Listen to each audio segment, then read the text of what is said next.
The 8 a.m., an infamous class time dreaded and despised by many students. But what about a class that starts at 3:30 a.m., one that ends at 12:30 a.m.? Of the third of LMU students living out of state or internationally, many have returned home to take classes remotely in places outside of Los Angeles' Pacific time zone, making an unusual schedule like this one their reality. So, how have these students been managing their inconvenient schedules?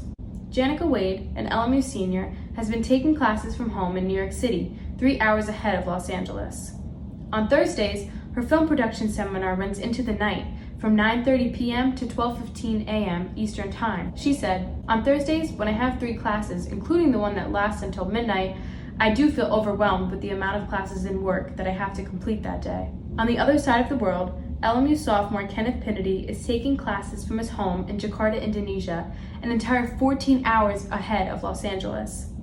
Though many of his professors record their lectures, Kenneth prefers to take his in real time, forcing him to wake up at many hours of the night just to go to class. He said, "My class schedule is pretty messed up. I have classes from 11:30 p.m. and it can go until 7 or even 9:30 in the morning. I've become an owl, basically." Kenneth said the extreme difference in time has affected both his grades and his well-being. "It has definitely affected my health," Kenneth said. "It is so hard to get sleep here because I live on the opposite side of the world.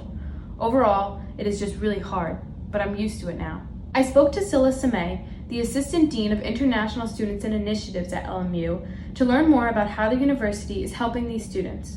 I think as a unit, my office has really gone above and beyond. I mean, we have online appointment scheduling, we have drop-ins, we have live chats now. But at the end of the day, some of them are still navigating classes at 3 a.m, and there's no way around that right this second.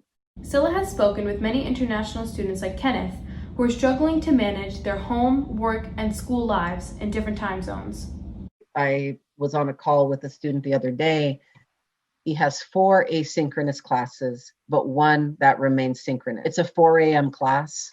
Oh, wow. And he works from 7 to 6 every day. Mm-hmm. And he was like, honestly, I want to be there. I just have not been able to get myself up and into this class. And it's not just sleep that these students are missing out on.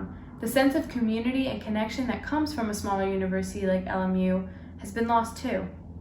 The reason you come to a school like LMU is for community, right? Small classes, get to know the professor.